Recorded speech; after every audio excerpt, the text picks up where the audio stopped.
Dans le livre « C'est une question de vie et de mort », je parle de la vie et je parle de la mort. Au départ, c'était écrire sur la vie, puis j'ai réalisé qu'il fallait écrire également sur la mort. Donc, c'est une suite, finalement, de ce que j'appelle la vie, avec un grand V. Et ce livre parle, dans un premier temps, de tout ce qui nous préoccupe dans la vie. Qu'est-ce que c'est que la vie? Qu'est-ce qu'on fait ici? Et on peut même se poser cette question intérieure, qui suis-je véritablement? Et qu'est-ce que j'ai comme mission ici sur la planète? On voit actuellement beaucoup de problématiques dans tout ce qu'on rencontre, beaucoup de conflits. Et c'est un livre qui est vraiment tout à fait à point par rapport à ça. C'est par exemple, je parle du synchronisme de la vie. Il n'y a rien que vous faites qui n'est pas en synchronicité. Et toute cette grande loi d'attraction. Donc, on attire un peu ce que l'on vit également. Donc, c'est très important, toute cette question de vie, de mort, et dans lequel j'ai mis aussi toute cette notion des physiques quantiques. C'est physique, finalement, qui nous parle de l'invisible, de l'infini petit, mais qui a des répercussions tellement importantes dans toute notre vie, au niveau physique et au niveau psychologique.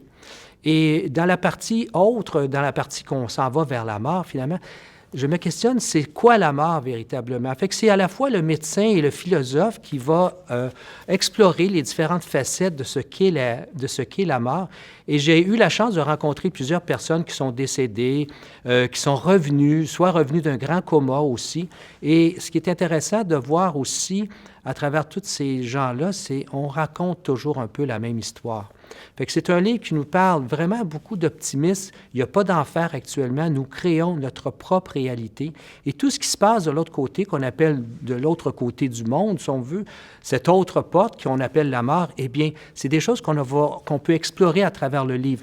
Évidemment, on va parler même des choses aussi pointues comme qu'est-ce que le karma, mais avec des définitions tout à fait modernes de notre temps. Ou la réincarnation, est-ce qu'il faut croire ou pas à la réincarnation?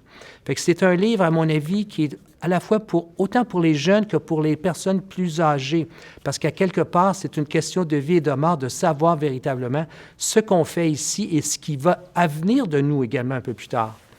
Au départ, je ne savais pas avec certitude quel serait le sujet de ce 3e volume, mais plus le temps avançait et plus les gens me questionnaient sur ce monde dans lequel nous vivons et que nous quitterons tous un jour, où tant de phénomènes singuliers, insolites et inhabituels font de plus en plus éruption, sans que nous puissions les expliquer. Ce monde qui deviendra tellement différent le jour où nous en aurons saisi toutes les dimensions, la beauté, l'immensité et l'éternité. Tout est coïncidence et corrélation. La vie nous envoie des messages. J'ai ressenti une poussée, un élan me confirmant que le prochain livre traiterait d'un sujet délicat, mais ô combien important, puisqu'il nous concerne tous, jeunes et moins jeunes, maintenant et pour toujours. Il me fallait, pour continuer à parler de la vie, écrire sur la mort.